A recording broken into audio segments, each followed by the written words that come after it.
Hi, I'm CT Eldridge. I'm a pastor in Southeast Michigan, and this is my wife, Meg. We have 4 children. Our oldest is William, he's 7. And then we had Charlie, he's now 5. And then we adopted Ru Mei, she's 6. And then we had Sage last year. So Ru Mei, as far as we know, was born with hydrocephalus. She also has epilepsy. One of the ongoing therapies that we've struggled through has been speech.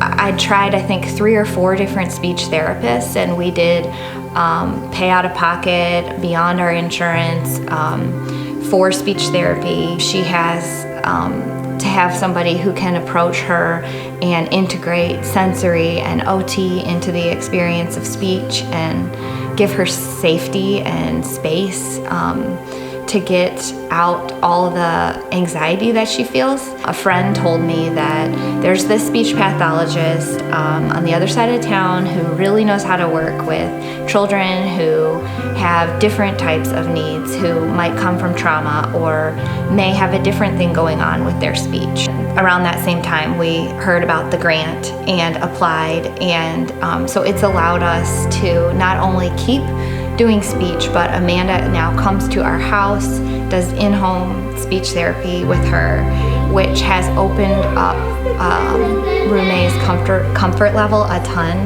And we watch her, and by the end of the session, sometimes she's not saying a word at the beginning, and then by the end of the session, she's speaking in sentences. So we're just so grateful for the ability to continue with her and continue helping her to have a voice, because we know that her voice is valuable.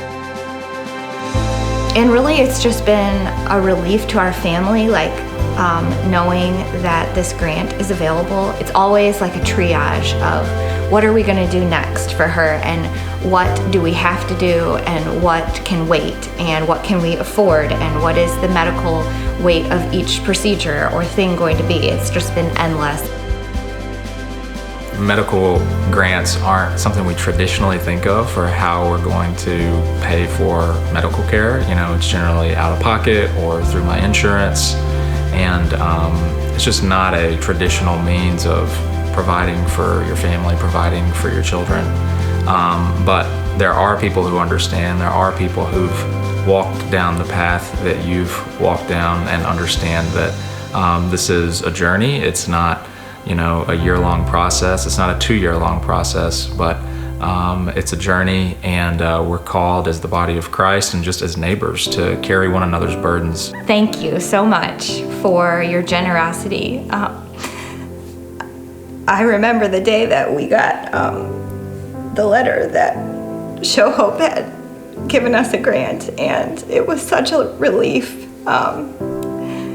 It was the support that we needed at that time, and it was generous support, and so our gratefulness, we can't thank you enough. So.